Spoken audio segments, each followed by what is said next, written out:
आकाश से शादी के बाद ईशा की जिंदगी एक ऐसे अंधेरे में डूब चुकी है जहां हर दिन एक सजा जैसा लगता है।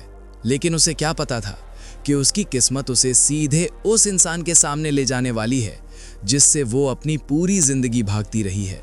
इंटरव्यू के दिन जब ईशा उस बड़े और आलीशान ऑफिस में पहुंचती है तो उसका दिल पहले से ही घबराहट से कांप रहा होता है। लेकिन जैसे ही उसकी नजर नेम प्लेट पर पड़ती है, सूरज, बस उसी पल जैसे उसके पैरों तले जमीन खिसक जाती है। नहीं, ये नहीं हो सकता। वो तुरंत वहां से भागने की कोशिश करती है, लेकिन तभी उसका दुपट्टा फंस जाता है। वो घबराकर उसे छुड़ाने की कोशिश करती है और तभी उसका संतुलन बिगड़ता है। धड़ाम, वो जमीन पर गिर पड़ती है। उसी वक्त सूरज वहां से गुजर रहा होता है। एक अजनबी औरत को गिरा देख उसका इंसानियत वाला दिल जाग उठता है। वो तुरंत आगे बढ़ता है और उसे सहारा देता है। लेकिन जैसे ही ईशा अपना चेहरा ऊपर उठाती है, पूरा माहौल जम सा जाता है। सूरज की आंखों में मदद नहीं बल्कि नफरत की आग जल उठती है। तुम? अगली ही पल सूरज का गुस्सा फूट पड़ता है। इस औरत का ज्वाइनिंग लेटर अभी के अभी रद्द करो। मुझे इसका चेहरा यहां नहीं दिखना चाहिए। ऑफिस में सन्नाटा छा जाता है। सूरज को लगता है ईशा फिर से उसकी जिंदगी तबाह करने आई है। लेकिन अब ईशा वो कमजोर लड़की नहीं रही। उसे महिका की फीस भरनी है। उसे ये नौकरी हर हाल में चाहिए। और तभी ईशा हिम्मत जुटाती है।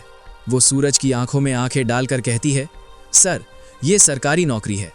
आप निजी दुश्मनी के आधार पर मेरा चयन रद्द नहीं कर सकते। कानून मुझे ये अधिकार देता है। उसकी आवाज में अब डर नहीं बल्कि आत्मविश्वास गूंज रहा होता है। सूरज पहली बार चुप हो जाता है। फिर वो एक फैसला लेता है, ठीक है, ज्वाइन करो। लेकिन ये नौकरी नहीं, एक नई जंग की शुरुआत है। उधर सूरज अपनी बहन काव्या और उसके ससुराल वालों को बेघर होने से बचा लेता है। उसका इरादा साफ है, वो परिवार को जोड़ना चाहता है। लेकिन नफरत इतनी आसानी से खत्म नहीं होती। आरो के दिल में अभी भी आग जल रही है। हवेली अब एक ऐसा मैदान बन चुकी है जहां हर कोई हर किसी पर शक कर रहा है। और दूसरी तरफ आकाश, वो चुप बैठने वालों में से नहीं है। जैसे ही उसे पता चलता है कि ईशा अब सूरज की सेक्रेटरी बन गई है, उसकी चालें और खतरनाक हो जाती हैं।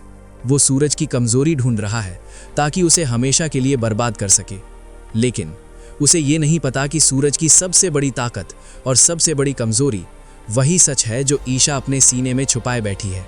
और अब आकाश की माँ और ढोंगी बाबा भी सूरज से बदला लेने के लिए एक नई साजिश रच रहे हैं। अब सवाल ये है, क्या ईशा इतने दुश्मनों के बीच सूरज को बचा पाएगी, या फिर ये कहानी एक और बड़े तूफान की तरफ बढ़ रही है? अपनी राय कमेंट में ज़रूर बताएं। वीडियो पसंद आए तो लाइक करें और ऐसे ही धमाकेदार अपडेट्स के लिए हमारे चैनल को सब्सक्राइब करना बिल्कुल न भूलें।